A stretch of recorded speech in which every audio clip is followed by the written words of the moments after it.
Pagkatapos ay sinabi ni Jesus sa mga tao at sa kanyang mga alagad, Ang mga tagapagturo ng kautusan at ang mga Pariseo ang kinikilalang tagapagpaliwanag ng kautusan ni Moises.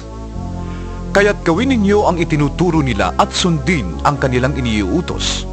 Ngunit, huwag ninyong tularan ang kanilang ginagawa sapagkat hindi nila tinutupad ang kanilang ipinapangaral.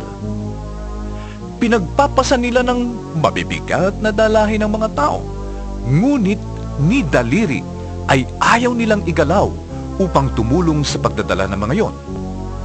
Pawang pakitang tao ang kanilang mga gawa. Nilalaparan nila ang mga lalagyan ng talata sa kanilang noot braso at hinahabaan ang palawit sa laylayan ng kanilang mga damit. Ang ibig nila ay ang mga upuang pandangal sa mga handaan at ang mga tanging upuan sa sinagoga. Gustong-gusto nilang iginagalang sila sa mga palengke at tawaging guro. Ngunit kayo, huwag kayong patawag na guro, sapagkat iisa ang inyong guro at kayong lahat ay magkakapatid. Huwag ninyong tawaging ama ang sinumang tao sa lupa, sapagkat iisa ang inyong ama, ang amang nasa langit.